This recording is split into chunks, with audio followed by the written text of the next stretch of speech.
ഉണ്ണികൃഷ്ണൻ വേറൊരു ചതി കൂടി ചെയ്തു. ഈ പടത്തിന്റെ പ്രീ പ്രൊഡക്ഷൻ കാര്യങ്ങളൊക്കെ നടക്കുന്ന സമയത്ത് ഞാനിടയ്ക്ക് ചേട്ടൻ വിളിച്ച് ചോദിക്കും, ചേട്ടാ സ്ക്രിപ്റ്റ് എന്താ ഈ കഴിയുമ്പോൾ തരില്ലേ എന്നൊക്കെ പറഞ്ഞ് ചോദിക്കും. അവിടെ കഴിയുമ്പോഴത്തേക്ക് അയക്കാതൊക്കെ പറഞ്ഞു. അതിന് ശേഷമാണ് ഞാൻ അറിയുന്നത്. പിന്നെ പുറമേട്ട് ഒട്ടുമ്പോൾ തന്നോട്ടാ ഞാനൊക്കെ വായിച്ചിട്ട് ഹാപ്പിയായി. അപ്പോൾ അത്ര ഡിലേ ആവാൻ കാര്യമെന്നാണ് പിന്നെ ഞാൻ അറിഞ്ഞത്.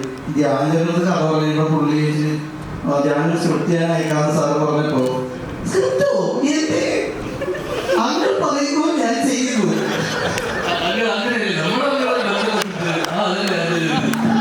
എനിക്ക് മണമാണ്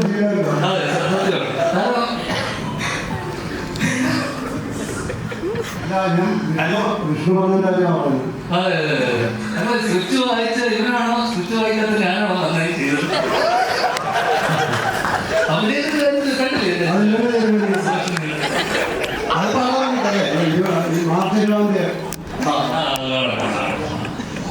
അപ്പൊ അങ്ങനെ പറഞ്ഞ പുള്ളി ഫസ്റ്റ് തന്നെ നീ അപ്പൊ സ്ഥിരം പുള്ളിയുടെ ആർട്ടിസ്റ്റ് ആവാനൊക്കെ ഞാൻ രീതിയിലുള്ള